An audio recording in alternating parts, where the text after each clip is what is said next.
حلال کہنا، یہ بھی کیا ہے؟ کفر ہے۔ جس چیز کی حلت یعنی جس چیز کا حلال ہونا، حلت حلال ہونا، جس چیز کی حلت نص قطعی سے ثابت ہو اس کو حرام کہنا کیا ہے؟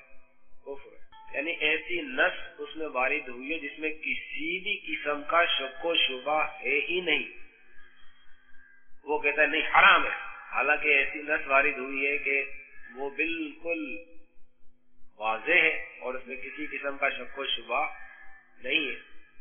تو ایسی علت جو نص قطعی سے وارد ہوئی ہو، نص قطعی سے ثابت ہوئی ہو، اس کو حرام کہنا کفر ہے۔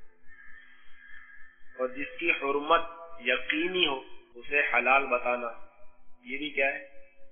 کفر ہے۔ یقین باتوں کا تعلق کس سے ہو؟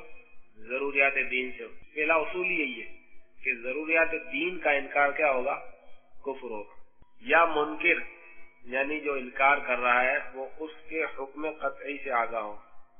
مثلا غیبت، غیبت کیا ہے؟ حرام قطعی ہے۔ اگر کوئی شخص اس سے واقف ہونے کے باوجود یعنی یہ جانتا ہے کہ غیبت حرام قطعی، اس کے باوجود غیبت کو حلال جانتا ہے، تو اگر ایسا جاننے کے باوجود ایسا کہہ رہا ہے تو اس پر کیا لگے گا؟ حکم کفر لگ جائے گا۔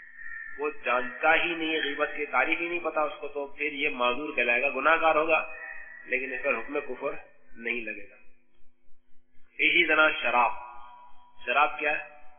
حرام ہے، قرآن کی نص وارد ہوئی ہے، حرام قطعی ہے، ایسی نص اس پر وارد ہوئی جس پر کوئی شک و شبہ ہے ہی نہیں۔ کوئی شراب کو کہتے کہ یہ حلال ہے معاذ اللہ، تو وہ بھی کافر ہو جائے گا۔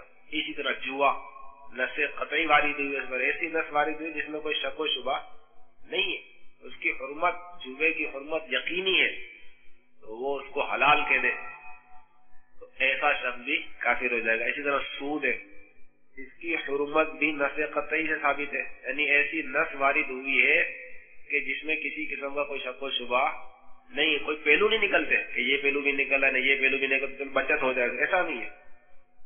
تو جو سود کو حلال بتائے تو وہ بھی کیا ہو جائے گا؟ کافر ہو جائے گا۔